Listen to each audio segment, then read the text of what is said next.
Udala Radio 104.7 FM. Seriously authentic. You're listening to the Polity. Get involved now.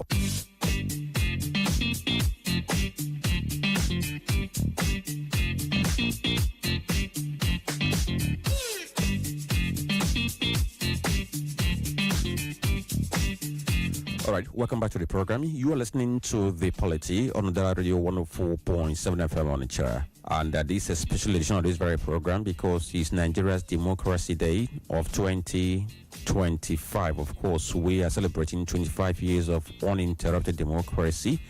And today's conversation is on Nigeria at 26, the gains, the pains, and the path forward. So this is our theme for today's conversation.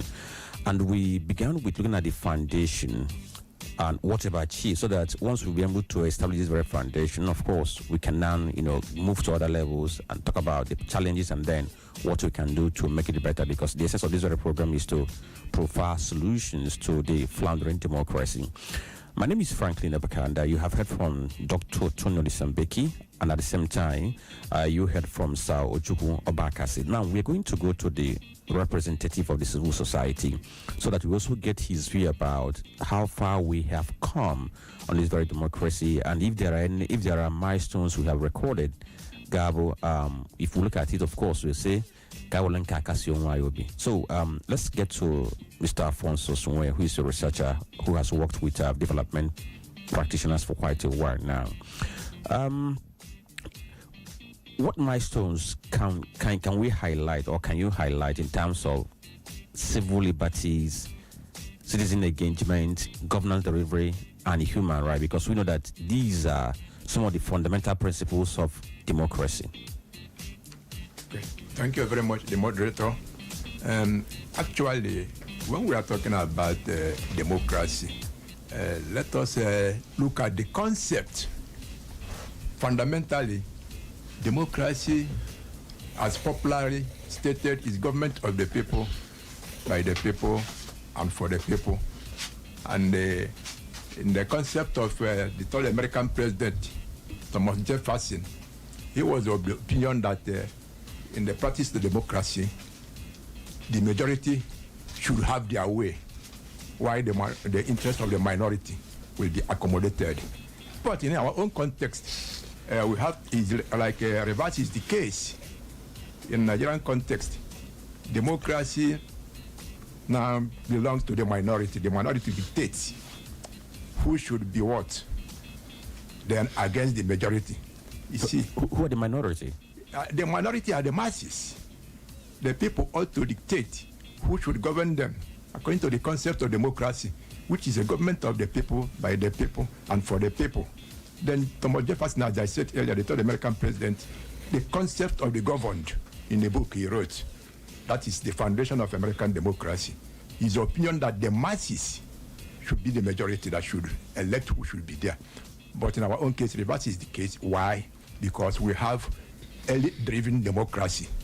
The elites, the very few that are powerful and influential, they dictate the pace of who should be what, at what position, and when. That is the bane of our democracy in Nigeria, as far as history and our political culture initiated. Looking at that, when we are saying the benefits we have gotten so far in our democratic journey since 1999, we can now say we succeeded in enthroning democracy and not military. By that saying, it implies that now we can now enjoy some of the fundamental rights in a democratic dispensation as against in a military dispensation. Basically, that is the only gain we can say we enjoy, like freedom of speech, and freedom of association, those fundamental rights. But then looking at what the state ought to do statutorily, securing the citizens and the territory, protecting lives and properties, it's evidence that Nigeria has been declining since that 1999. Successive governments have been declining in that rating, in that perspective, in that responsibility, state responsibility. when you look at the history of the level of governance and its impact, positive impacts to the ordinary people, you will see a systematic decline, regime after regime, up to this point. So we are retrogressing. And in a democracy, we have what we call liberal democracy and illiberal democracy. Under liberal democracy, democracy that will now uphold the fundamental principles of good governance, which our media friend here highlighted at the onset of our discussion. Look at rule of law. How can you rate rule of law in Nigeria? That is fundamental. You look at the supremacy of law. And in fact, under the liberal democracy, what governs is the law and not men. But in illiberal democracy, as we are witnessing in Nigeria, men do govern. Because the laws are there, the constitution is there, the policies are there, but they dictate, whoever is in authority dictates what should be done, irrespective of the provisions of the constitution and the provisions of the law. So by so doing, we can now say that democracy has not delivered as expected in Nigeria. Looking at all these things. Then look at the leadership emergence process. The way our people actually select who leads them. Is it what we ought to see in a liberal democracy? It's faulty. The selection process is faulty. Then you look at the judiciary. It has been declining. Their performance has been declining. You look at the legislature. It's now becoming more of a rubber stamp to the executive. Then the balance of power that ensured each arm of government should do what the constitution mandates them to do, to balance up, to level up, to deliver good governance, is no longer there, and they are declining day by day. So our democracy is in a serious hard condition that requires civic building active citizens to hold our leaders first and foremost to ensure that their votes count, and those people they elect are actually the leaders that have their legitimacy. And then those people will now rule in consonant with the expectations, aspirations, demands of the citizenry that elected them. Okay, so let me take up on there. Someone argued that we have not had democracy in the past 26 years, that what we have had is civil rule. Now, judging from what you said, would you agree with him that we have not had democracy, rather we have civil rule, or you can say that we had democracy that is quasi-court? Like if you had listened to my concept of democracy, I say we have democracy that's liberal, that uphold tenaciously, religiously, those tenets of democracy and good governance, which are we are outlined here: rule of law, fundamental rights, accountability, transparency, supremacy of law, active citizens, participation, collective participation in the decision making in the policy. So these are the ingredients of liberal democracy. But where you don't have them in place, you have illiberal. This is quasi democracy, in the words you have said. Quasi, that is trying to copying to be what democracy actually is. But what we have now is not democracy in the right sense of it. Okay, so that decline you mentioned, or the erosions you have mentioned, who is responsible? Where is it coming from? Because you mentioned, you made reference to the three arms of government, and you mentioned that we've been witnessing decline in the performance of three of them. Where is that decline coming from? Yes, the decline is actually coming from the elites, the elite class. They are the people manipulating the system. They are the people dictating what should be done. Like I said earlier, this is elite, because if we're going to take it by the literal meaning of elite, talking about the high-profile persons. So in that very case, from what you're saying, irrespective of whoever you are, whether you're a politician or you're just the elite, are you saying that they are all responsible, or is there any class of the elite you mentioned you're trying to reference to? In the theory of elites, we have the political elites, not the governing elites. We also have the economic elites, the capitalists. We have the religious elites too. So every sector of human endeavor, those people at the highest level that influences that sector they are the elites. So they're all responsible. So in a way, they all contribute to what we are witnessing today in Nigerian democracy. Okay, so I'll come back to you. So, Tony, no, I'm going back to Tony, and this time around, we're going to look at the setbacks and the challenges we have had so far, because we've been able to establish the foundation where we are.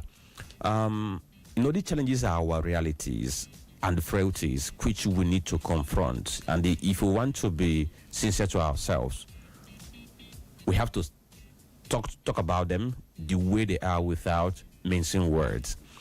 So, Tony, where have we failed, or where have we fallen short of? I'm talking about, has democracy really empowered the people, or just changed the faces of oppression? What role has the media played in either deepening or weakening our democracy? When we talk about media role, remember under Section 22 of the 1999 Constitution, the media is empowered to hold to account and ensure that those who were elected into political offices act accordingly in line with the objective principles of the Chapter 2 of the Constitution, which we will look at and say, yes, with the Chapter 2 of our Constitution, it seems that we may have democracy. And that Chapter 2 talks more about, in fact, even the entire welfare package, that the security and welfare of the people shall be the primary objective of government, is there under Section 14 of the Constitution, and is also encapsulated under Chapter 2 of that very Constitution. And then if you look at the Constitution very well, you also know very well that it empowers the media to hold public office holders accountable at all time. But you ask, have we fared well in that role? The answer is no. I have to be very objective. And let me say this. It took different countries some centuries, some years, to attain to the level they are in their own respective democratic journey. There's no doubt. Democracy, remember, didn't just fall like that to some other countries. Most times we look at France, we look at United States of America, we look at UK, we look at some of them and say, oh, look at what they're enjoying. But we are not enjoying that. So what is the problem? We have asked this question. And democracy, just like Obaka said, is a process. I agree. And it is not something limited to political class. We also have the role of the citizens in ensuring democracy. The question remains, have the citizens performed that role? Let me say this. In 1215, that was what we called Magna Carta in the United Kingdom. It was what the citizens pushed to limit the king's power and establish rule of law. It happened in the year 1215 in United Kingdom, because at that time the king had absolute power, dictates, decides, rule on the people. But there was this reservation, there was this friction, there was this agitation by the people, to the point that it was galvanized. There was dissenting voices, and that Magna Carta rule was established. In fact, it took them down to 1689, where they had the Bill of Rights. It was another momentous period in their democratic journey. That very Bill of Rights strengthened the parliamentary institution and civil liberties. They never had it so. They never had it before. It was through certain, not just agitation, quest, demand. And when we talk about demand, our citizens here, they don't make demands from the political class. Demand is not by sitting down in your home and telling them what they are doing right or what they are not doing right. In a civil way, in a civil manner, in organized manner, make both demand it happened in UK, and that was what led them to the issue of Bill of Rights. And then before they trickled it down to 19th to 20th century, and during that period, they had what we call 19th to 20th century reforms, and voting rights expanded through a series of reforms. In fact, eventually granted what we call universal suffrage by 1928. I can tell you about United States of America from the time they declared independence in 1776. It took them down to 1787. Remember, when they declared independence, they did not have a government for almost 10 years because they were busy working so hard to carve out what they want United States of America to be. That was how they got constitution, their first constitution in 1787. Which established a federal democratic republic. And over time, we've had a lot of changes and so many amendments. So it has been a journey. So you got to talk about French Revolution of 1789, which led to rights of man and that of the citizens. Remember how King Louis VIII, how he reigns, suzerain. So they had their own journey. But here, let's leave all this history. Come back to Nigeria. Yes. In 1999, that June 8th, what was I doing? I was outside where I was staying with some people. And all of a sudden, I saw a respected policeman with smile, with happiness, running home. And we asked ourselves, was that man not Mike, inspector of police? We stopped him. This one, you are smiling. What happened? Have you not heard? That's what he told us. We said, heard what? That Abacha is dead. He was the first to announce it to us. Because then, there was no this internet, social media of a thing. There was joy. There was celebration. There was dance. What did that signal? That people were not happy with Abacha military rule. It was suppression. It was oppression. It was tyranny. It was autocratic dispensation we had. And everybody started dancing. Before you know it, Abubakar, Abdul came in and promised to hand over to democratic dispensation. Over time, he fulfilled that very promise. We've not seen such a promise being fulfilled. Babangida promised many times, 3 times, derailed 3 times. And also conducted the election that we are talking about today. But, I have problem. Let me go to this before I forget. And when people say, I still believe that election was not freest. It was not fairest. It's my opinion. I've had people say that election was freest, fairest election we have ever had in this country. I have my reservation. So do you know why? What's the contestation? My contestation, the primaries were not fair. Because for you to begin a process of election, the way we've had INEC, they announced the period of election, they announced the period of primaries. People do not see primary election as a key component of election. Do you know how many people that were disqualified? Many of them, 23 persons, were disqualified from contesting the primaries. And many of them were even haunted. See, Robert, do you know Jaye? Even in Zerib, many of them we are going to talk about even Bamanga Toko. I can go on and give you the list of many of them that were disqualified. And in fact, they participated in the first primary. The first primary was cancelled by the military. The military cancelled the first primary. Then paved the way. See, when you pave way for people you want to contest election, is that election free?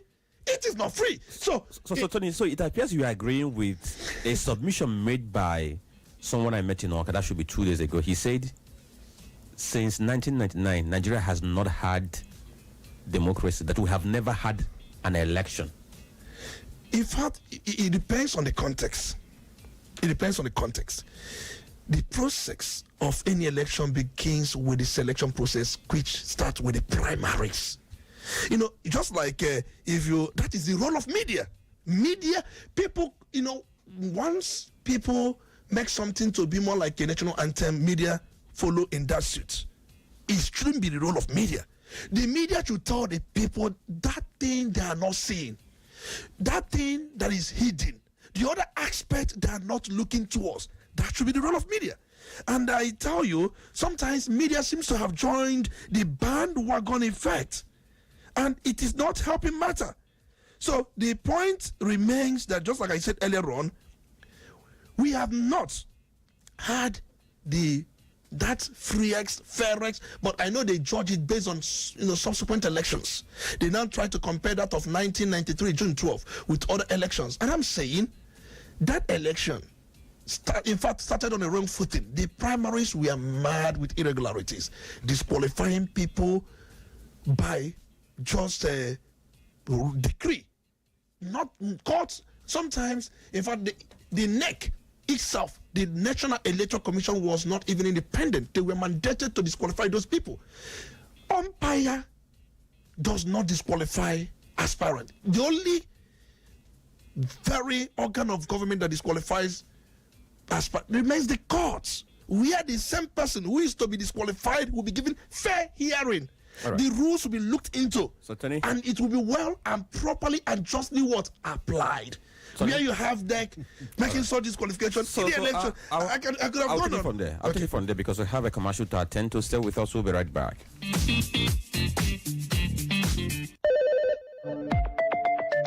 Udala Radio 104.7 FM. Seriously authentic. Your number one quality bread. Wendy's bread. For your family breakfast. Wendy's bread. Wendy's bread.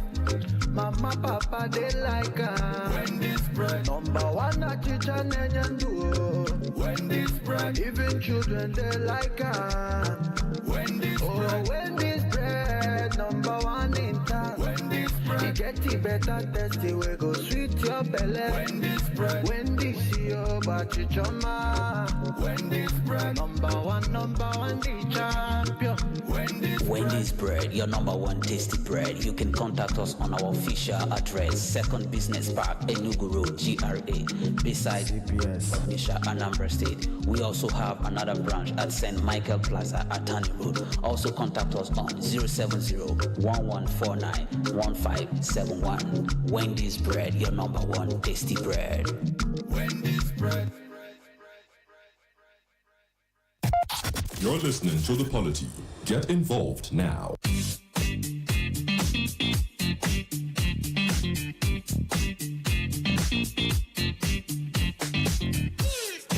All right, thank you for staying tuned to the Radio 104.7 FM Onitsha. It's now 12 minutes past 10 a.m. and you're listening to The Polity on the Seriously Authentic station. My name is Franklin and Ebuka, and you've been listening to our special edition of The Polity, this day being Democracy Day in Nigeria.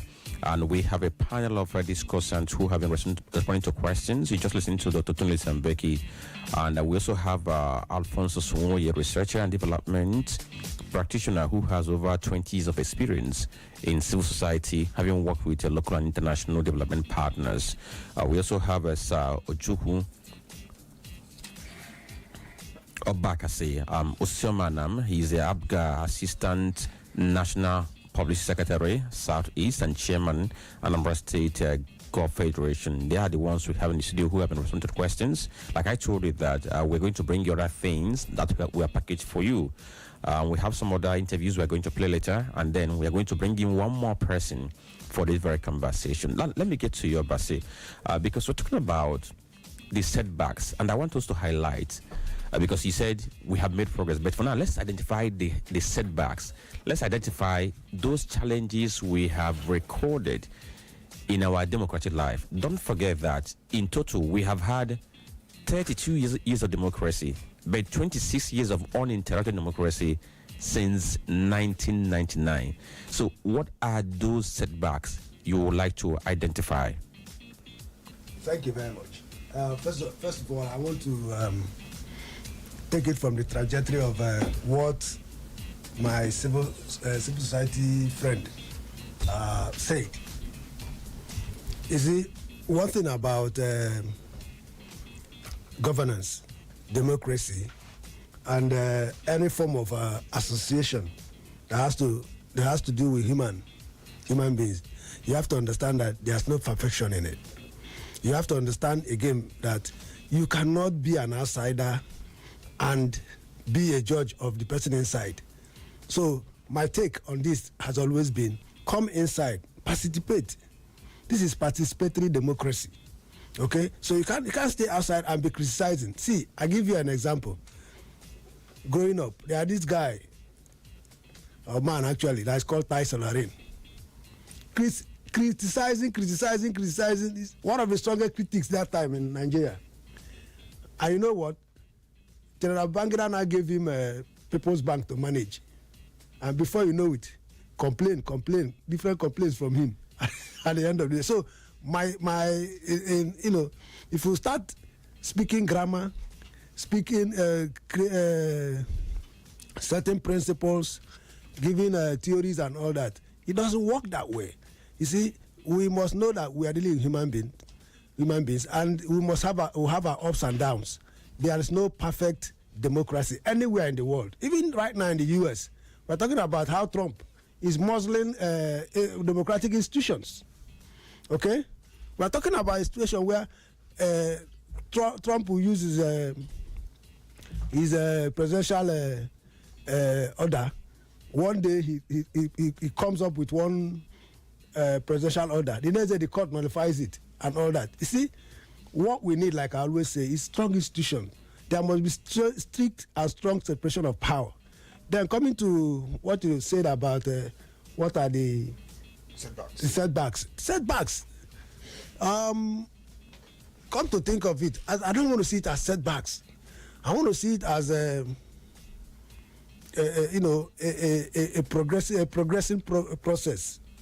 Okay, it's a progressing process. Why?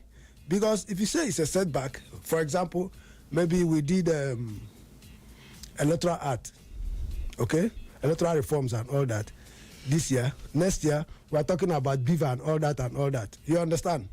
Then in between the whole process, beaver start giving issues and all that. You see, we have to be adjusting and readjusting. These are not setbacks actually. These are processes of creating a better process. So having said this, I want us to take away, let it just be the takeaway we have right now. But doesn't the speed worry you? Sorry? Doesn't the speed of the incremental progress worry you? It is better to go slow and steady and get results than to go fast and fail. Okay. So go on. The speed may not be at the pace of everybody. While we have our individual expectations and individual measuring parameters. But I tell you what, democracy is a work in progress. And as far as Nigeria is concerned, and I keep saying it, because, I like to domesticate things, just like Tony said, domesticate marriage time. I like to domesticate things. You see, I want to bring it home as it affects me directly. Okay? If you ask me what are the challenges of democracy in Anambra, okay, I will tell you that outside the time of when we had stealing of mandates and all that that we've overcome now. Okay, it's a great leapfrog from what we had then. Okay, now we don't have issues of you cast your vote and you think it will not count in Anambra.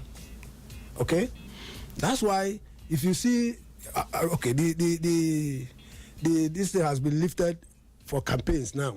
So people, you can see political activity. You now see positive and grassroots political activities. Why? Because the average Anambra man knows that he will vote and his vote will count. That you cannot take away from the fact that it's a growth process. It's a growth process in our process towards getting a lasting democracy. Okay, as I speak with you now, just like somebody was telling me yesterday, I was like, he was like, why is it that I had that people, one organization bought form for the governor? to contest election. Okay?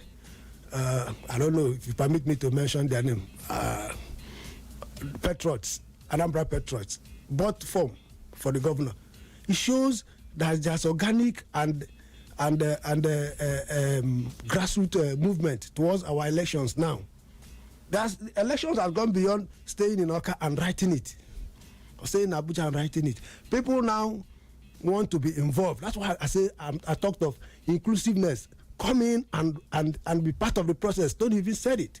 Come in. The press shouldn't be reactional in their approach. Okay, they should be proactive. Okay, get involved. Don't just give us what you had. Get into the process. Get into the field.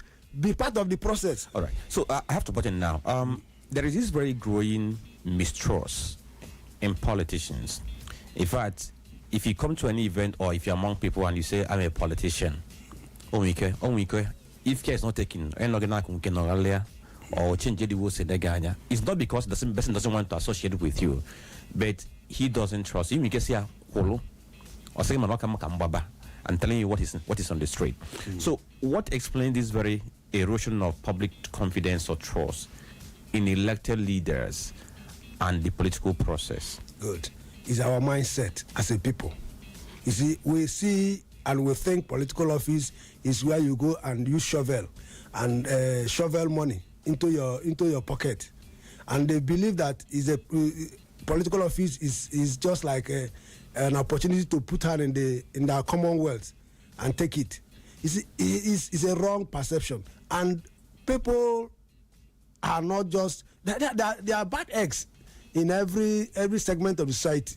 There are bad eggs even among you among journalists, among doctors, among lawyers, and all that. But there are people that has principle and conscience that does not do that or play their politics in that line of politics you are talking about. Besides, okay, the society, we are all mirror of the society. Society gets what it plants. It's like process of planting and reaping.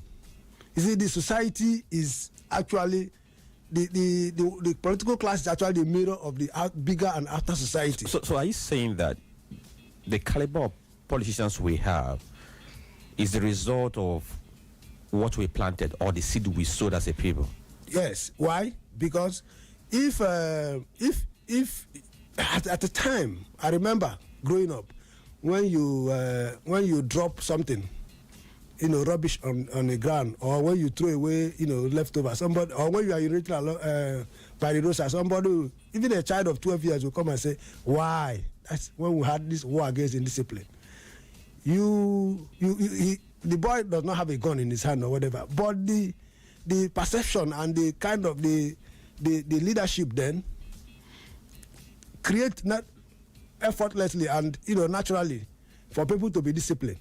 Now, taking it forward, what it now entails is that we as a people must understand that it is only when we agree to a process that the process works, or when we say no to a process, it will not work. If you are in the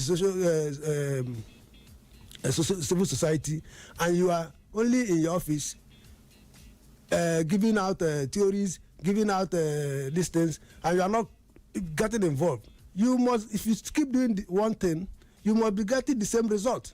So and that's why I'm so thrilled by the social reforms Professor Chukwuma Soludo is doing in Anambra State. Right now, the typical Anambra man out there has really, the value system has really, there's a reorientation in the value system right now.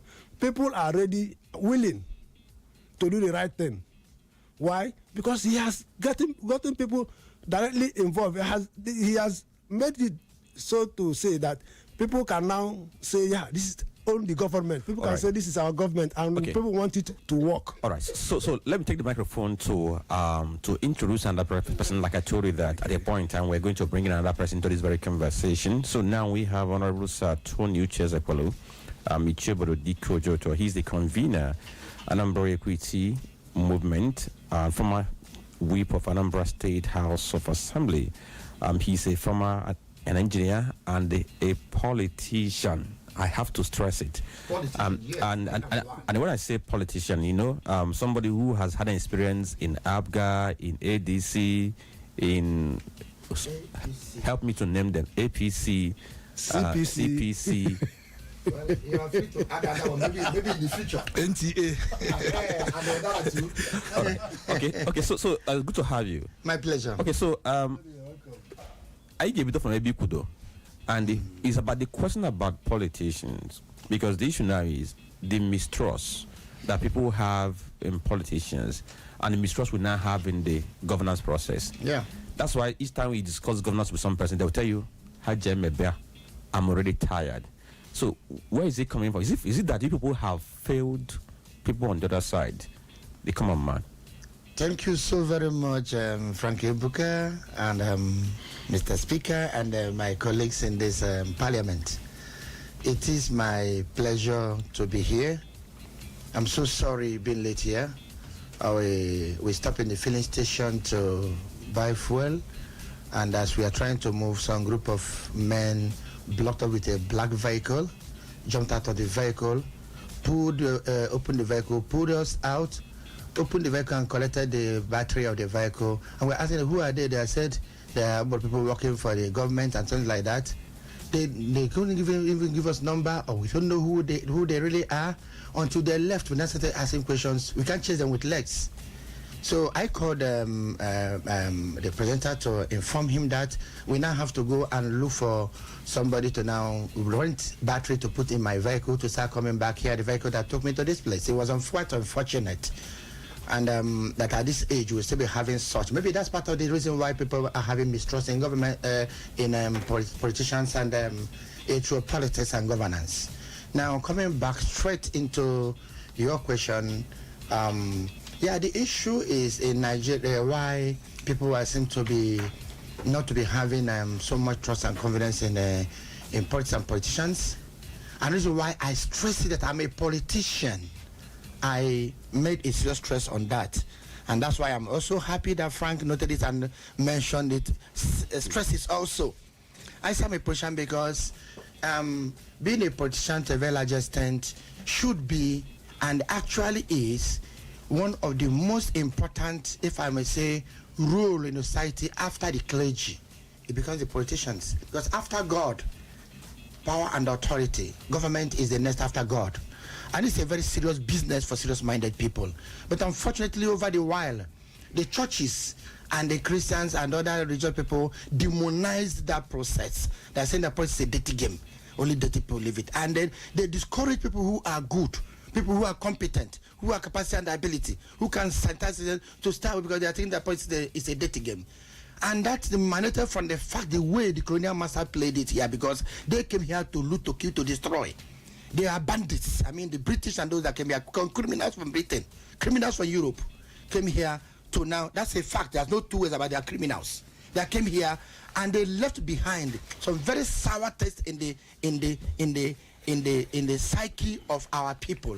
And those that took over from them, they trained in the process of education, in the police and other things, followed them up, and that became something that's supposed to be a hallowed institution. You know, if I may use the word profession, if I may use the word, because leadership is a profession, should be a profession.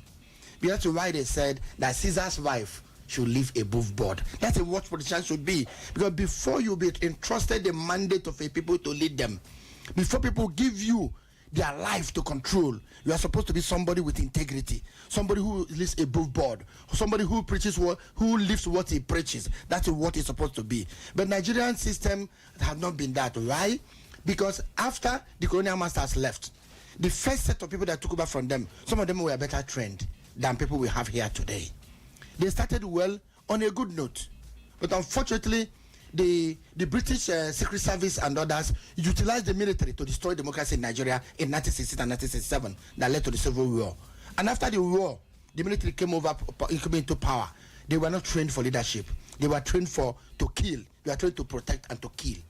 And when they come here, they are not trained how to manage the psyche of people, and they do everything by force. And when they come in, those very responsible people don't want to work with military khaki men in power, because they don't follow rules of the game. They don't follow protocols. They follow rules of power, rules of force. And that is why in the process of military rule over the year from the time of Civil War, war destroyed almost everything in fabric of society, everything about right and order, because in war they said all is fair in war. So because of having gone through the long process of very destructive war in Nigeria that lasted from 1966 to 1970. I said 1960, I didn't say 1967, I said 1966, because that's actually when the war started. After the first military coup, when the war started, the official declaration for war is what happened in 1967. After that, followed by a long period of military rule, when people do not follow what they say, when people do not follow order, when things were done arbitrarily at the whims and caprices of those in power. From 1966 to 1976, from 1976 to 1979, a total of 13 good years of misrule and misgovernance by the military khaki boys, whose duty was there to loot, to kill, to destroy, to suppress and oppress the people. And they now imbue the culture of such in the psyche of our people. Children learn it in school. Everything, because education is just about the one you learn in school and the one you learn from your elder from practice. These are the things that culminated into it. That was why in 1979, when civilians came into authority under Shagari government, first of all, the process that brought Shagari was flawed, because the military manipulated it to ensure that Shagari of MPN won, which was actually the case. So they now started falsehood into the system, manipulation and the corruption into the political psyche of the people. And by the time people now see that government in power impose who they want, not who actually the people want. And because of the bastardized mind and system and culture and bastardized standard of doing things, our system had become so much embedded that nobody actually now understands what actually is right and what actually is wrong, because it's now the way those in authority do it, that's the way they do. Our value system deteriorated so badly under military rule. The civilian stayed for about under 4 to 5 years. Military came again in 1985 and 1984 by Muhammad Buhari and Co. and dethroned the civilian government of Sewu Shagari, and it was purely political team in order to stop Alice Ekweme, an Igbo man, from becoming the president of Nigeria after Shagari. They had to do that coup, and after Buhari, there's another process of another set of military rule came in, from Buhari to Babangida, from Babangida to Abacha, from Abacha to Abu Salam. Another long period from 1985, from 1985-84 to 1999, a total of about another 15 years of maladministration and misrule. And during those times, the khaki men don't usually rule alone. They bring in people to rule with them.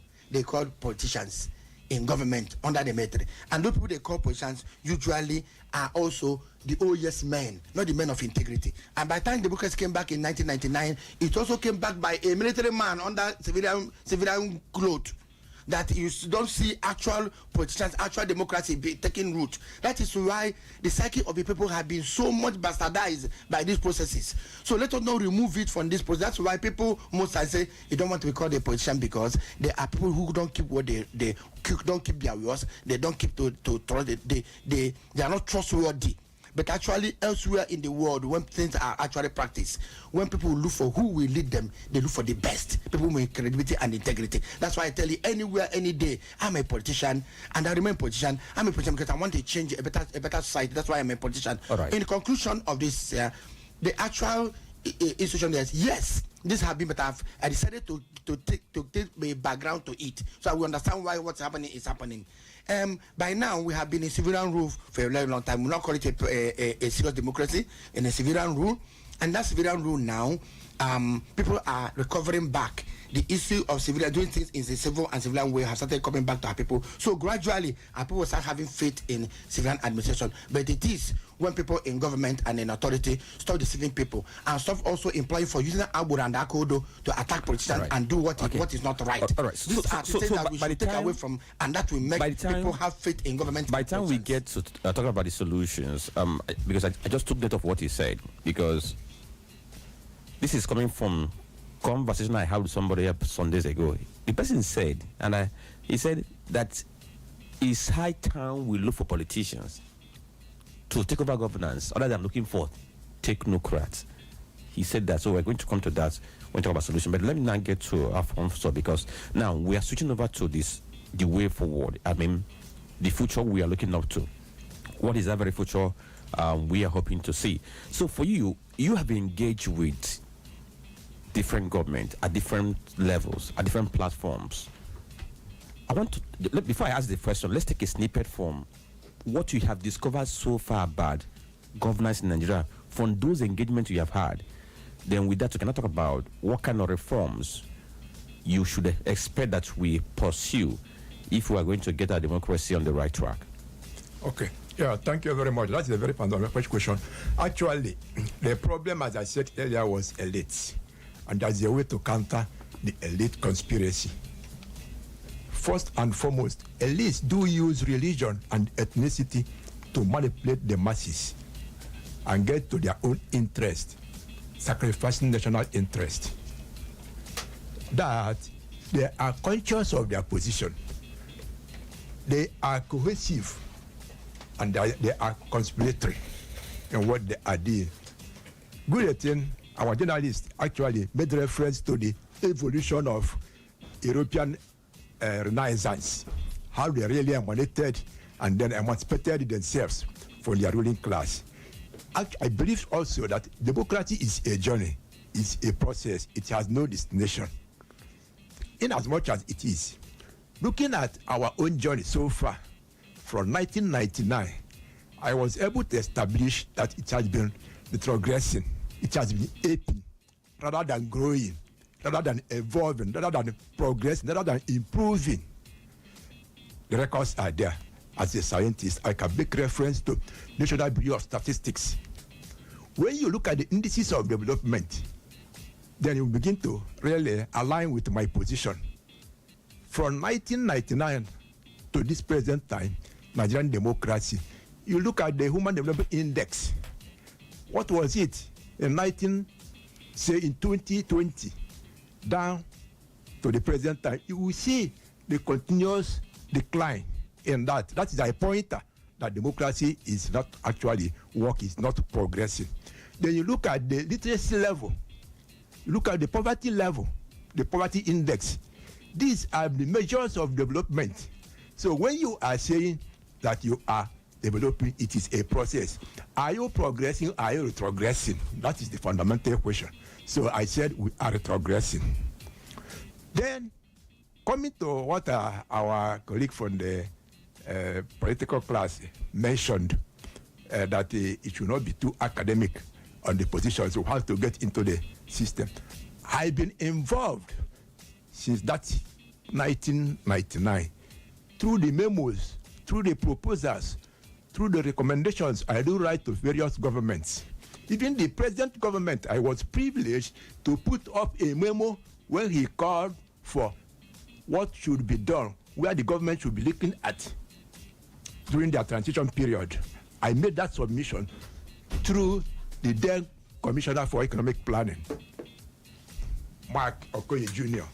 After my presentation in his office, he told me that I should develop that document, that he will send it to the Transition Committee to review. And when the agenda of the government came up, I saw some of my positions, some of my proposals in that. So in our own little way, we do contribute, but you wouldn't know the extent. We are talking about democracy. Everything you want to do and have a result, you have to cultivate the culture. But that culture is lacking.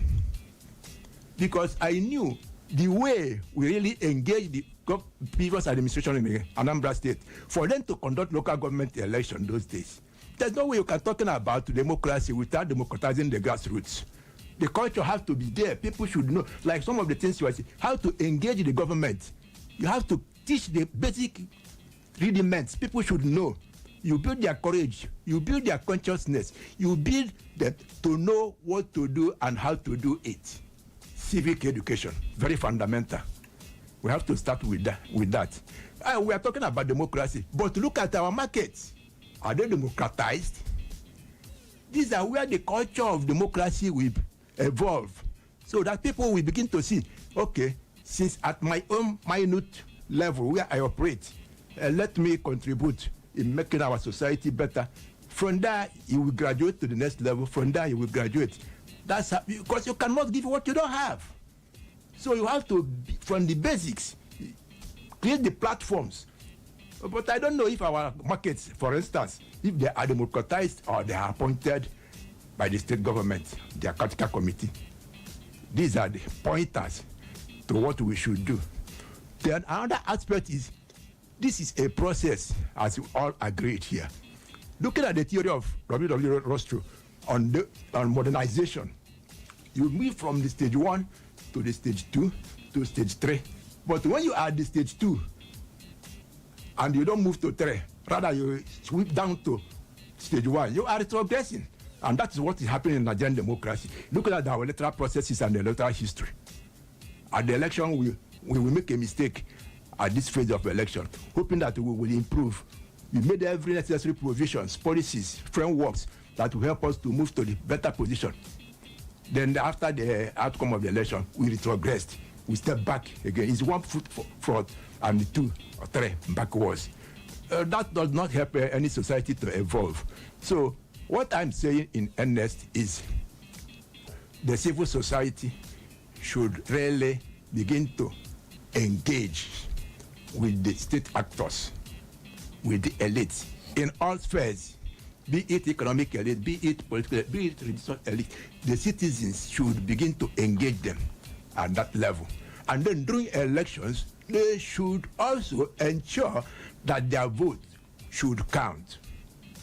Because that is where the legitimacy comes, and that's where the trust will come. Because if we have elected people by the elected leaders by the people, they will now be accountable to the people. But where the people's vote do not count, who emerges as the leader, then the reality will go to whoever sponsors or supports his emergence as a leader. And that is the problem we have here. So the moment our votes begin to count, the leaders will know that actually I hold the mandate of the people, and they are the people that should now assess my performance. Then things will change. So we got it wrong through the leadership emergence process. That's the Electoral Management Board. They should live up to the expectation, but the citizens must ensure that they hold them accountable.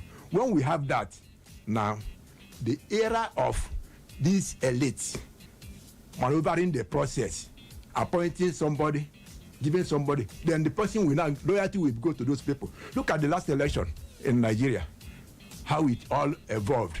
At the end of the day, people were disenchanted. The trust, the legitimacy wasn't there. That is the problem. So the moment we begin to say enough is enough, like it's mentioned in France, it's mentioned in America, those revolutions, people will come together, but the elites are still using ethnicity, using religion, and then weaponizing poverty to really get what they want. So the moment the people say enough is enough, we have one Nigeria, and there's no other country in this world that belongs to us, that we call our own, that we all come together, irrespective of our differences, irrespective of our diversities. Let us come and salvage the country. Okay, so talking about salvaging the country, because that's where we are now. So Tony, we hear from you, salvaging the country before, because after you, we take calls before we then take the solution from the two politicians. One is Patriot, one is, what am I seeing on your head? Equity movement. Equity movement. All right. So today, the solutions, what do we need to do to better democracy? What we need to do to step it up? We said we have been making incremental progress? What do we need to do to speed it up so that people will begin to have faith in what we do and be able to engage in this very democratic process? And when you are responding, please don't forget to factor in the role the media can play in making this happen. Thank you so much, moderator. And we are talking about way forward. We've been able to highlight the pains and possibly the gains as our researcher, and then Ojuku Bakase, and then Tony, who just joined us now. We wouldn't say we have not made any gains because we are very objective here. Just as we make one gain, we go back just one step forward, 3 steps backward. That's what we've been more like having. Roller coaster experimentation. But all the same, what do we need to do? 1, we must fight corruption. There is no two ways about it. Corruption is not just endemic in our political, social, economical fabrics. And when we talk about corruption, most times when we say corruption, we see it from the elite aspects. Even the masses. We are all corrupt. There's no two ways about it. In that business you are doing, you are corrupt. You cut corners. You try to manipulate the buyers. You try to introduce what is not part of the business into the business to gain profits. They are all part of corruption. We must have not just a standpoint on corruption, but we must stamp it out. We must strengthen the institutions that fight corruption. The ones we have here, they are just serving the political masters. The EFCC, the ICPC, no, they are serving the political masters. And we must make these institutions to be truly independent.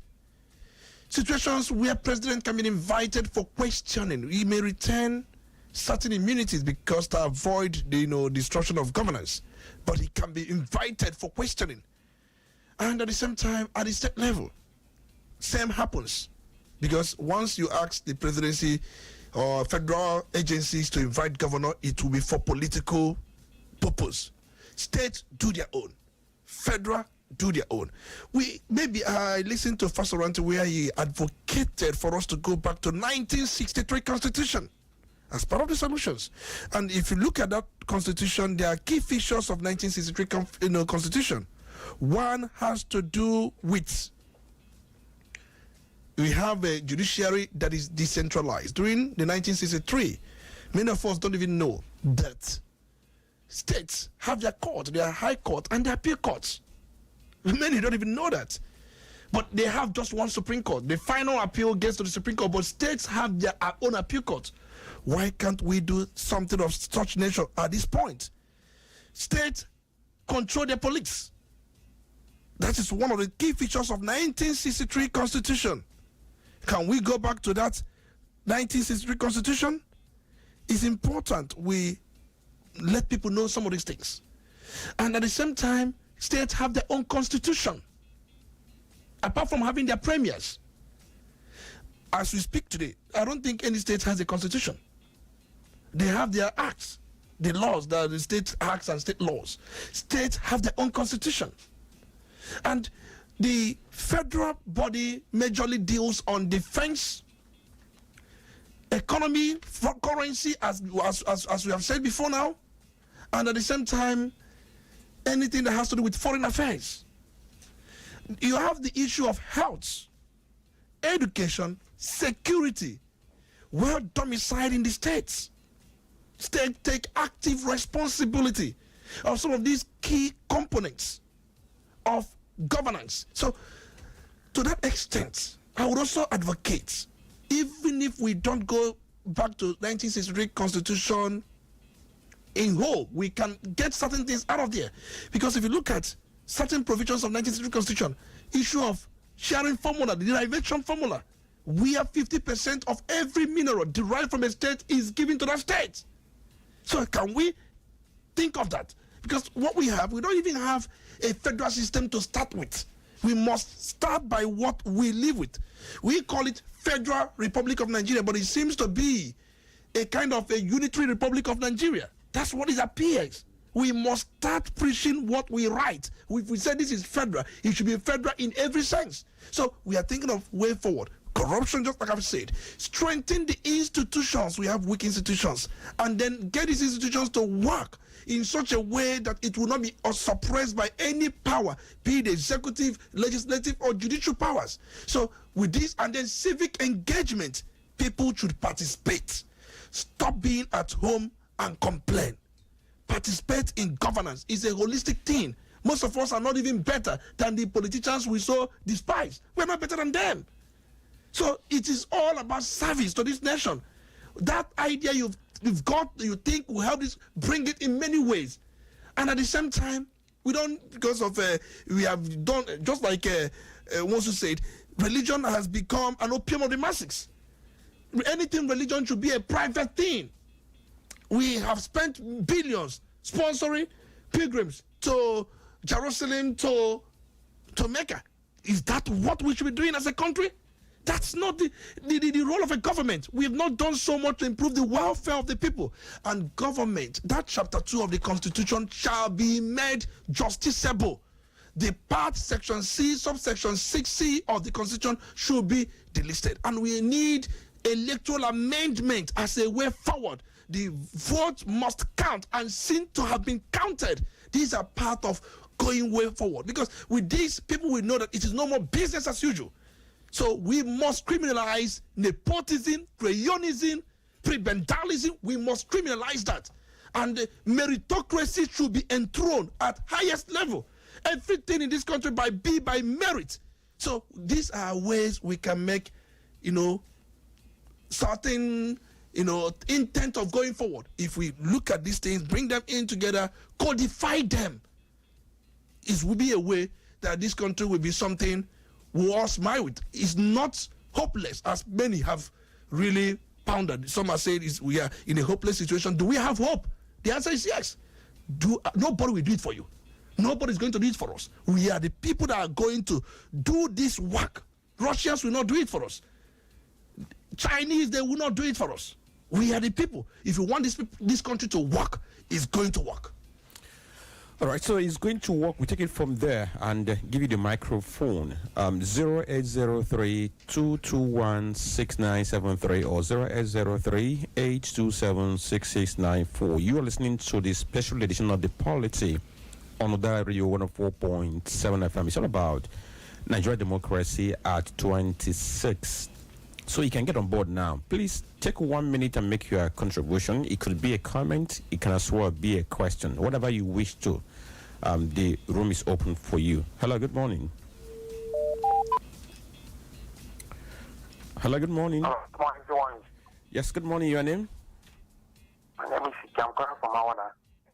Could you say your name one more time? Actually, I'm Ike. I'm calling from Awada. Go on, Mr. Ike. What I want to add in this, I know one day this country will be better. That's what I have. Okay, all right. Thank you for your contribution. Don't forget 0803-221-6973. You can as well go to our Facebook page and drop your comment. Good morning.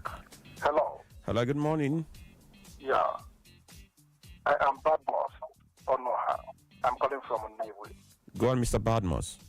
I have heard so many definitions of democracy, but I think Nigerian democracy should also have its own definition.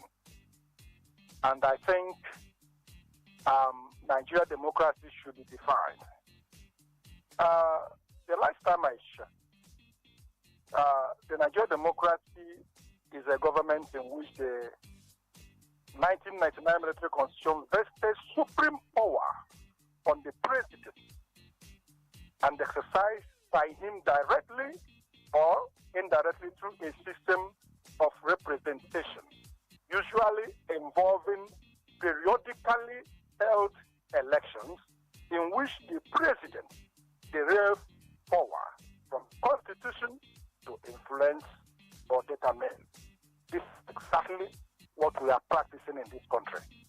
The president determines, he influences who becomes his successor, he determines whatever that is going on. So, democracy without a democratic constitution is a scam. Nigerians are living in bondage. All right, thank you. Thank you, Badmos. Thank you. Don't forget that you have 1 minute for you to make your contribution. Good morning. Hello, good morning. Yes, good morning. Your name? Yeah, Mecca speaking from Onitsha. Go on, Mr. Mecca. You see, the Nigerian problem speaks grammar in and out, up down. See, what we need in Nigeria is total reorientation. That is only what we need. We need total reorientation. And it has to start from our home. From our home, not from local government, not from state or federal. It has to start from our home. Because we are replica, we are the same people that are causing the major problem, not politicians. Politicians are people we see, or like when we see policemen. You know that police profession is more than many professions in Nigeria. They are among the best police professions. So we are the problem of why this country is not moving forward. So what we need is total reorientation. It has to start from our home before our deceitful prayer will start to work. Thank you so much. All right. Thank you. Thank you, Emeka, for joining. Hello, good morning. Hello. Yes, good morning. Good morning. My name is Chukwemeka. I'm calling from Ogidi. Chukwemeka from Ogidi, go on. Yes. The problem of Nigeria is that Nigeria were yet to get independent. So any country without independence, how can they get democracy?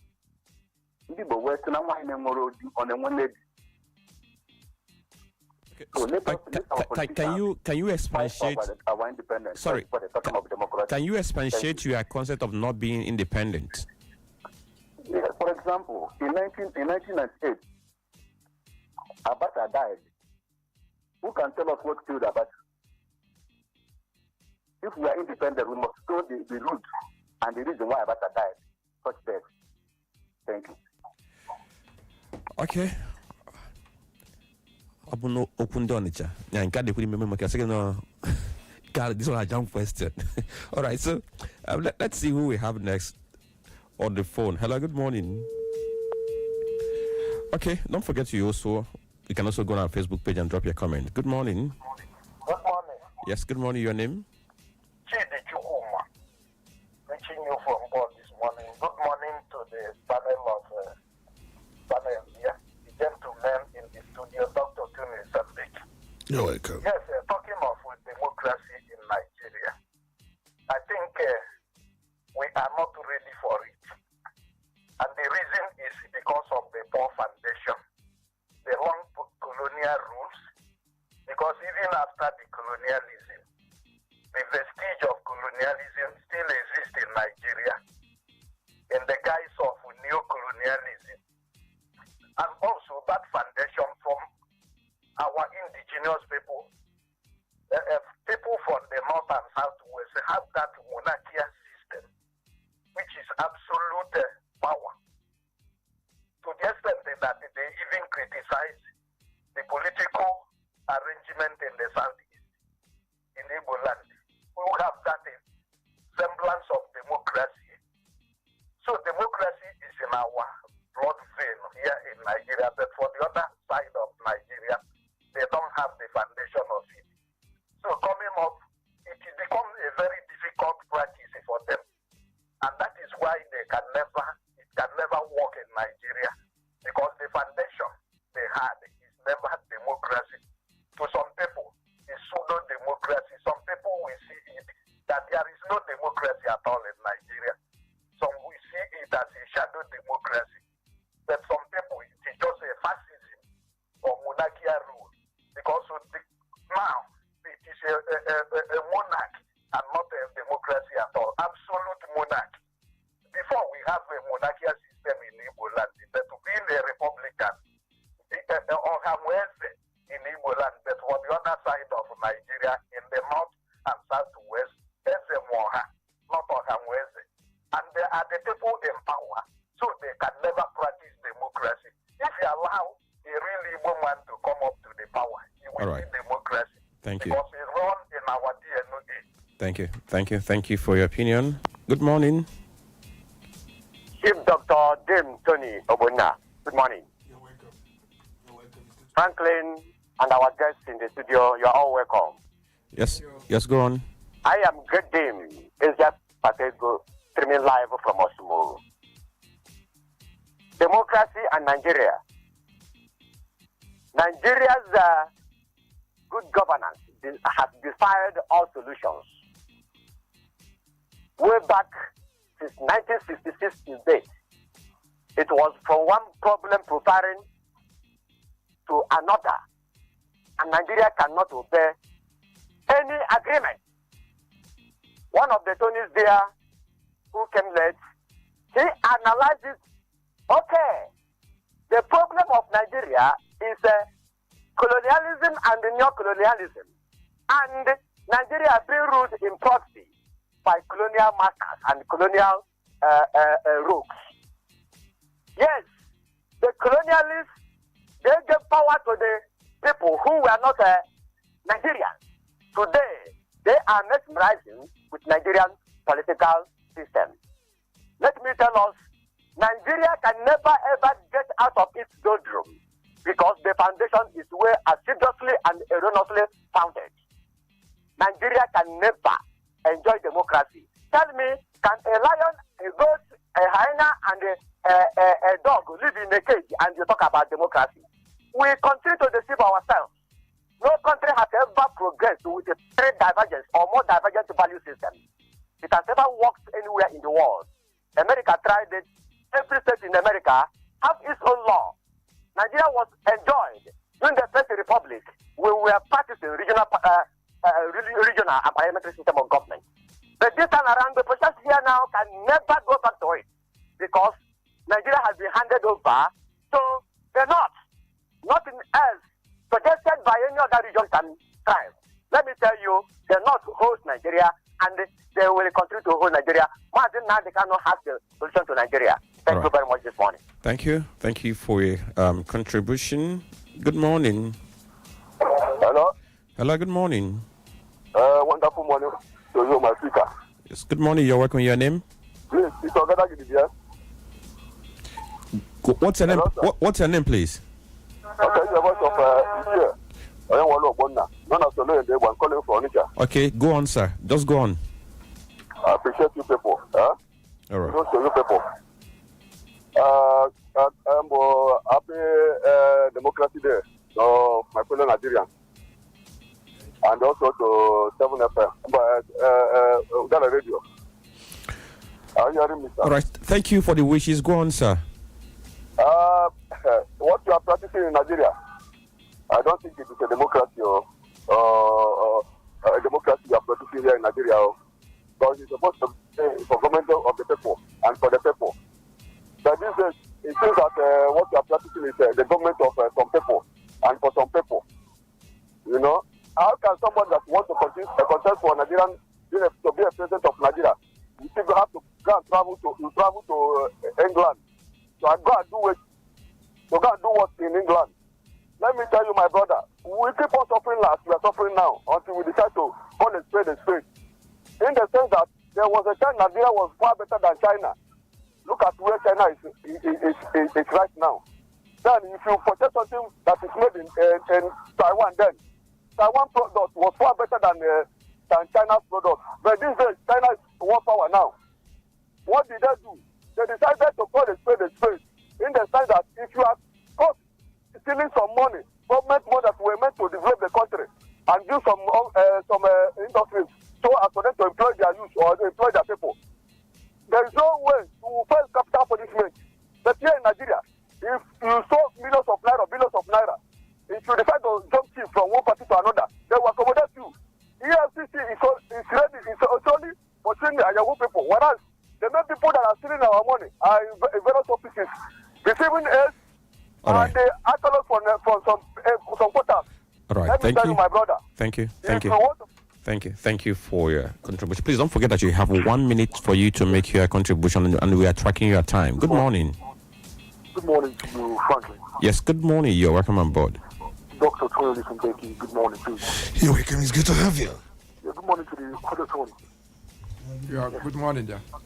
Voice of Wiza Stark from Asama. Okay, go on, sir. Yeah.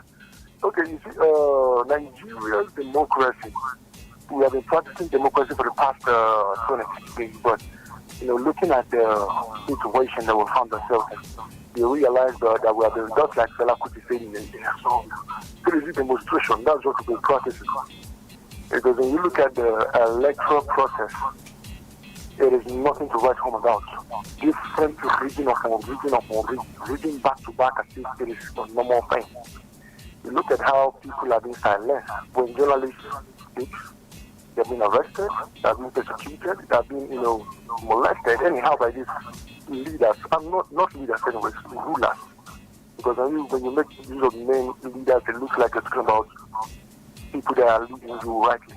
So let's make use of the word rulers. And also you look at how the citizens are being persecuted whenever they come on social media and other places to speak their voices. They are not being allowed. Unlike similar clients like the UK and America, whereby when the leaders come up to some kind of policy that is not favorable to some people, you see them coming out to speak against them. I can remember listening to a song by G.E., an American rapper called G.E., singing in a song saying F Donald Trump. F Donald Trump. You know what that means? Can you do that here in Nigeria? Can you can you as an artist come out to Nigerians and say F you? Tomorrow morning they won't kill you. You will see the daylight. Because I can remember when sometime in 2004 when Idris Adekomi sang that song Nigeria Jaga Jaga. Although Nigeria was not even Jaga Jaga to this extent. Okay, please summarize. Okay, so let me summarize. But immediately after he released that song, his career died. Because the way Obasanjo that is here telling us about good governance, pursued him, dealt with him, finished his career, was somehow. So all this democracy that we're practicing, I think we have not been practicing democracy, but I pray to God that someday we'll get it right. All right, thank you. Who's the second the line? Yeah, thank you for joining. Hello, good morning. Good morning. Okay, all right, so sorry for that. Don't forget you can go to our Facebook page and drop your comment. We're going to acknowledge your post very soon. Hello, good morning. Good morning. Yes, good morning. Your name? Ebuka. My name is Ebuka. I'm calling you from okay. Your name is? People have been blaming our colonial masters. But somehow, I blame poor brain power of the black man. Because elsewhere, it is working. Malaysia was ruled by the UK. It's working. So parts of the world, India was ruled by the UK. India is working. It's a superpower today.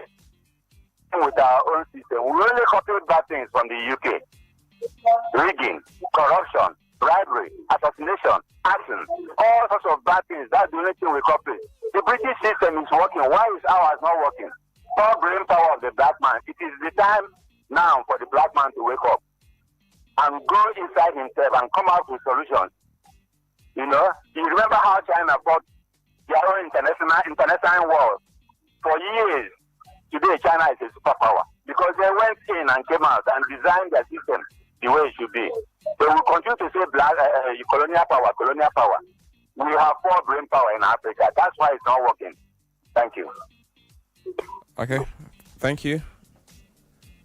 Good morning. Okay, try again. Hello, good morning. Good morning. Yes, good morning. Your name? I'm Emmanuel. I'm calling from Onitsha. Emmanuel, go on. Thank you very much. Well, I will start from the last question I asked Tony. How do we get it right? And Tony started speaking all these big grammars. But I want to tell you, this grammar or speaking from here to the Tanken and Kone cannot work in Nigeria again. I don't think in Nigeria will work again with this type of hyenas and the jackals and in the same cage with the sukat and the goat. Yes, there's people that call themselves lion in Nigeria. They own the bush, the forest, and they want to stay together with him. The only thing that we say in Nigeria, that is my simple answer. Come together in Nigeria. Let us come together and discuss Nigeria. When we discuss Nigeria, we know where to follow, whether we are going back or front. If we discuss Nigeria, we will become one. Then we discuss about our constitution. Because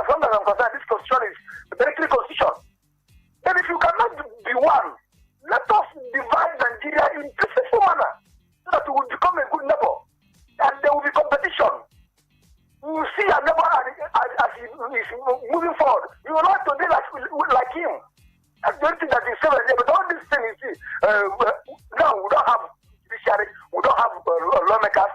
Even tell me one thing that you're working in Nigeria. And somebody tell me that you from here and get it well. No! Nigeria is destroyed already. All right. Thank you very much. Thank you very much. Thank you. Hello, good morning. Hello? Yes, good morning. Good Thank morning. you for joining. Can you hear me? Yes, we can hear you. Good morning. House for the Udala Delta State. To start with, there's been an aberration already.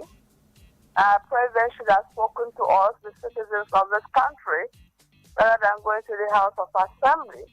I think the anomaly must be corrected before it becomes a certain practice. We are gradually stepping into autocracy. We all know that. And then most of the institutions that should make democracy flourish have all been bastardized. Rule of law, the judiciary, the legislature, they have all become choruses to the executive. And then, of course, the legislature is more alarming. We are gradually and very dangerously dipping into a one-party system that may even implode in our places. Joining one party, now that is the service to our country. The executive must be careful. The political class has been so pauperized mentally and economically that they can't even say anything. What do we want us to do? And then, of course, the parties that should be opposition have been systematically, deliberately sabotaged and bastardized. Then, of course, life has honestly removed life and honesty. Even they've even glitched the Isaac out of faith. So we must take a deep breath, make up our minds, and know exactly what we mean by democracy and what kind of democracy do we want to have in our country. If it is the type they have in America, we all know that it cannot work here because we don't have the courage, the stamina, the characteristic, even the culture to do that. Thank you, gentlemen. Have yourselves a useful deliberation. All right. Thank you. Thank you for joining. Let's take this very call. Hello, good morning. Good morning. Good morning, your name? Can you hear me? Yes, I can hear you. Okay, so your name? My name is Marike Filter, calling from Onitsha. Okay, go on, Marike, go on. We can hear you now. Go on, Marike. Okay, Marike, I think you have to try again because we could barely hear what you were saying. We have to run to our Facebook page so that we'll just acknowledge some of these very posts and then take other suggestions from other members of this very panel. Sebastian Abigwe says he posted from Ugwabobo. He says, looking at what is happening in the country called Nigeria, we all can agree that this is not the type of government we are all clamoring for. And he says, as a matter of fact, any person or group of persons telling you what we are practicing today is democracy, associate that person. Okay. Please, when you want to write us, at least just know the kind of words you use because we cannot read certain things that you wrote. And Echukwu Adeni says, we don't have democracy. I think what we have is a military rule. And then Honorable Sabo says, without missing words, the type of democracy being practiced in this country is government of my people, by my people, and for my people. And to this effect, they can go ahead to celebrate their poor legislation, weak policies and institutions. A lot of the autocratic and the... Okay. Emmanuel Chiadi says, yes, we have left military rule and now it appears we have civilian dictatorship. Hence, the struggle for democracy is still on as far as rule of law is concerned. Likewise, respect for human rights and social justice. Simply put, until Abdul Salam Decree 24, aka 1999 Constitution, is replaced with an autonomous constitution, democracy is still a mirage. Then this one is coming from. Okay, I'm trying to get to your post, but before I get to your post, let me speak with Oba. Let's talk about because the solutions. That's what we're looking at. What we need to do to get our democracy and make it better. Go on, sir. Thank you very much. Solution is the way forward. You see, when we sit here and talk of problems, challenges of for and against democracy, for against government and governance, we'll spend all day achieving nothing. So solution is this. What is the way forward? The way forward is this. Like we all acknowledge here, we need true federalism as part of, the development of democracy and strengthening of our democratic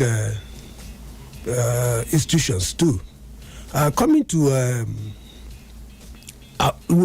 us, individuals as citizens of the country, as citizens of the state, we must try to avoid one thing, and that is weaponizing ourselves to always be in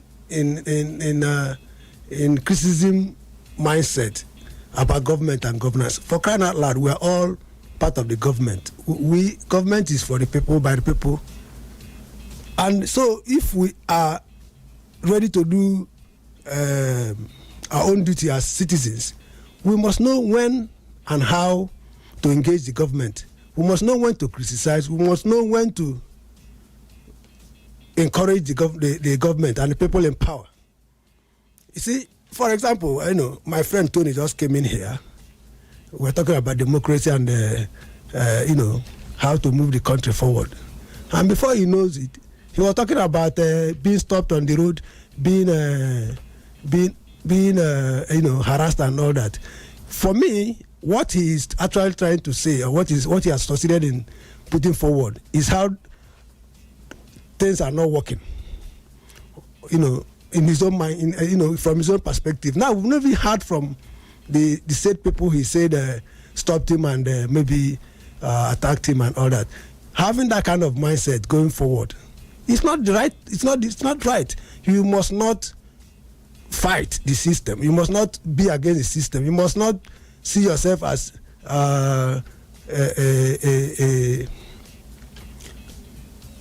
you against the system. Sometimes you criticize, but you criticize constructively. We've not even heard from those people. So whatever you say now is your word against theirs. Okay? So some of these things we must have mind change. We must have attitudinal change, so that while the government is working, we are encouraging them where they are okay, and we are constructively criticizing them where they are not, where we think they failed or they are not living up to expectation. So in going further, democracy cannot work if individuals don't add their own values to issues. It must be participatory. It must not be the ruling class against the masses. No, it has to be all encompassing. So, my friend Tony, that kind of showmanship you just did, you just did now. It doesn't help democracy in any way. It doesn't help governance. So, of course, and I was expecting you to say something. Maybe you have not. I didn't hear you from all your maybe 10-15 minutes talk when you said anything about the 1U2 skills of the government. You didn't say anything about the new government house. You didn't say anything about. But his question wasn't on that anyway. Yeah, it was, because it has something to. If you say this is bad, say this is good too, so that we can have comparison. So, but if you come here and have a mindset, and I'm not being particular to him. It's just that what he said is what I want to address. I want to speak to that kind of attack mindset. It's not the right way to go about growing our democracy and growing governance. All right. Okay. So going forward, nobody was there. Nobody knows the fact of fabrication. You said you are proud to be a politician. So this time around, we're looking at the commitment that we expect from politicians, towards making this very democracy to work for the common man, because the essence of democracy, or the target, is the common man who doesn't have a voice, but democracy has given him the voice and the power. Yeah. So how do we give back the voice to them and make them to begin to feel the impact of this democracy? Thank you so very much. That's really a way forward, because if the government must be for the people and by the people, we have to have a system of mentoring those who are going to go into power. We should stop importing people who are ill-equipped and ill-trained, ill-prepared for power, and giving them power. That's one of the fundamental problems we have here. I say it again. I am proud to say anywhere, anytime that I'm a politician, because I understand what the politicians stand for. After God and after religion, the next is politics and governance. Now, first, how do we start? I've mentioned the first aspect and go to it. Like in Anambra State for quite some time now, we go to import people that have retired, or that are bankers, or that are lecturing one way or the other, and give them power. When they come in, first of all, they find it difficult to understand the practical workings of politics and governance. And by the time somebody comes in and tell you, I'm not a politician, and you are going to deal with politicians and issue of politics and governance, the person definitely going to fail. The person turns to Ezo Wanam Emperonero, like the governor we have in Anambra State currently, that who doesn't listen to anybody. You need to be listening to people. Give ear to your people. Listen to them.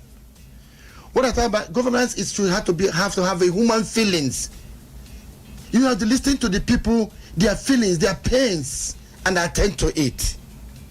I made a complaint about what I used to hear people talk about in Onitsha, hear about decode and so many places. We remember about the issue of the Chamber of Commerce leader and others that are still in hospital to date, and so many other things. When people complain about how they are being ill-treated, instead of looking for a solution to bring about correcting those things, because what the masses require from government is very simple. Mr. Tony, what the masses require from government. Mr. Tony, yeah, you're making a point, but because of time, we might not have time to give fair, to give that fair opportunity to him to respond. No. The fact of the matter is that I respond to him. He has a mindset about the government of the state. What I'm saying, in effect, is that it's not about government. It's about what is wrong and how to put it right. If government must succeed, we politicians, we the people who are angry for power, must have the attitude of meeting the people at their own level, listening to them, take into consideration what they want, what they need, and work along with them, because we are having their money. We are not emperors that come from to give orders. We are not monarchs. The government we have is democratic government, meaning that it is what the people want or what they need that you give them, not what you think they need or what you think they want. And also carrying people along. And also understanding that in a society, every person has a right to practice his religion, his political belief on faith, and do his trade, practice his trade. And if you must try to change the system people are used to, you must provide an alternative. For instance, if you say Aborus banned, before you do that, you must provide a way of reorientating them into the new system, providing training for them, providing alternative business for them, providing opportunities for them to have an alternative way of contributing positively to the society. So what I'm saying in effect is that for government to work and for people to be the masses, the people to benefit from it and have a sense of belonging, first of all, we must choose our leaders from the locals, those who live with the people among them in the streets, in the markets, who live among them in the offices, who work with them in the towns, who work with them in the churches, who live within the society. You can, for instance, in America, You cannot be a governor of a state if you live outside that state. You cannot be president of America if you live outside America. So what we need to do is now start training, grooming people who are politicians, who are learning leadership, bringing them in the right ideals, the right values of leadership. And by the time they know that if you don't do well, people will not vote you again, there's no imposition of authorities, they will do well. But when you import people who have retired from one place or the other, or who are coming from Lagos, from Abuja, from abroad, to start speaking big English, instead of looking at the people, who doesn't have the right feelings of people, who doesn't know what hunger is, who have not walked the streets, who have been in the market or in the parks, who have not entered transport vehicle, public vehicle from Enugu to Onitsha, who do not know what it takes to go to the market to buy things and how pains are in the society, who don't have direct feelings of the people, they will not understand government. You are giving a foreign treatment to a local disease. So what we need in our society now to make sure our people to understand to understand that government and being carried along is by bringing people who are politicians, who relate with the people in the street, who know their pains, and they allow them to say who they want. Because most times in Nigeria, in this state, it has been a place where the eldest impose leaders on the people, not people choosing their leaders. And that's the problem we have. That's the solution should be what I have said now, choosing by the people among themselves. That's how we make it work. To you, Oba, I'm giving you just couple of minutes. Yes. Just roughly 2 minutes for you to respond before we. Yes, I don't think there's much to respond about this. We are not surprised. Tony has been out of the state for a long time, and he's been in Abuja, run around Abuja, so he doesn't know what has been happening mostly in the state. Who said so? He would have. That's a false accusation. He would have seen. I'm a farmer right here. 1 minute. I'm a Gina and businessman right here in Ojoto. Can I have my time, please? Tony, can I have my time? I didn't interrupt you when you're talking. Can you just keep quiet? Let me have my time. Stop raising falsehood against me. As I was saying, hold on. As I was saying before, and two of you are wearing green. No, I don't understand. No. We have the issues where we just have different issues. So why he gave people the money to go? So as I was saying before, I was really interrupted. Tony has been I've not been in touch with what has been happening around. He also does not know that the person he's talking about, or the government is talking about, has organic support. Do you know what I mean by organic? This political system and the political tide in Anambra now is so organic in support of Mr. Governor that people like Tony does not have any role to play in this dispensation. I think that's what has been given him. I tell you what. A group, the Anambra Patriots for Soludo, that bought his form for him. You know what they told him? To show you how organic this thing, the movement is. They said, Mr. Governor, continue with your governance. Leave the campaign for us. Leave every other thing for us. We will handle it for you. Okay? These are people. And you know what? The state chairman of ABGA, Igrigi, runs a movement that, this thing is not just stay in Oka and talk and stay in Abuja. Kindred to kindred.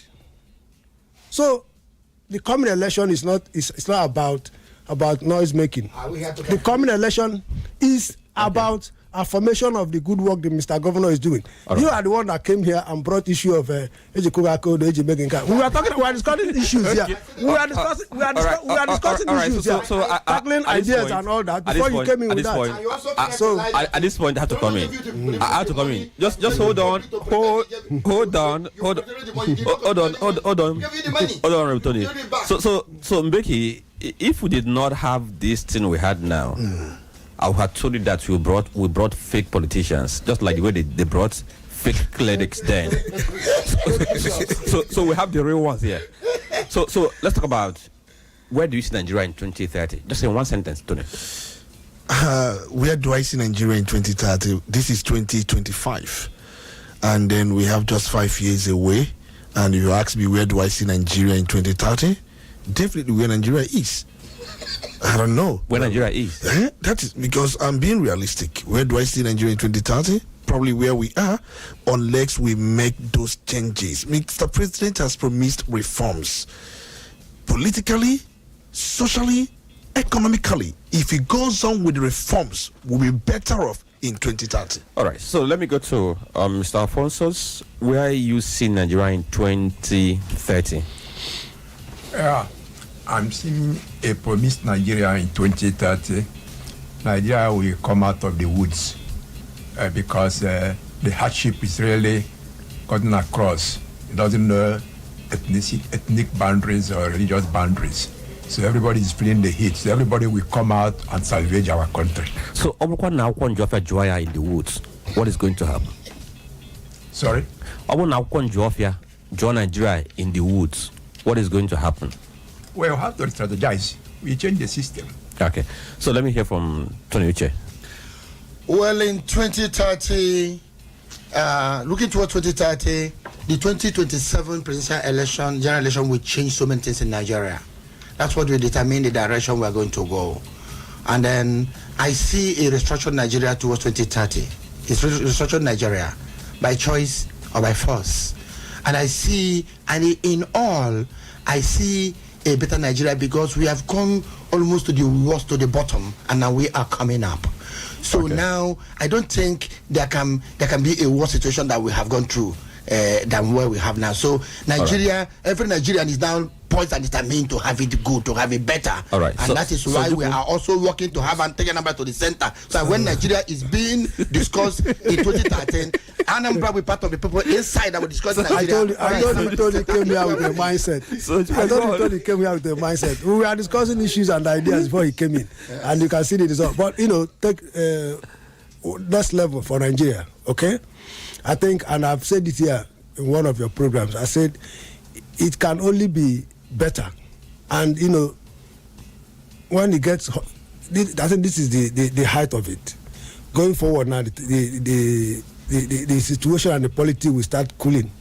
And I tell you what, we need strong institutions. And I think we are working on, the present government, led by Asiwaju, is working on that trajectory. We don't need to create monsters out of our leaders. And I tell you what we need as a people are not professional politicians. We need leaders, people that has the interest of the people, not the people that has the interest of their pocket. Okay. All right. So thank you, Sir Ojukwu Obakase, Abuja Assistant National Spokesperson, Southeast, Chairman of Anambra State Gov Federation. Thank you for coming. Thank you, Dr. Olisa Mbeki, for being around. And also thank you, Honorable Tony Uche. Thank you. Former Deputy Chief Whip, right, of Anambra State House of Assembly. And we've even forgot, one time SSA to Governor Obiano. And so many others. All right. And also thank you, Mr. Alphonsus. I was an SSA too, works under Obiano. Oh my goodness. So we worked together. So we brought the original politicians Who here. defected? I thought he defected. Yes. No. APC is taking over Anambra State to connect us to the center. Thank you everyone for listening. To do what in the center? To go and thank you everyone. Informa is coming. My name is Franklin and Chisom. Good morning. So Nigeria will be with Anambra in the center.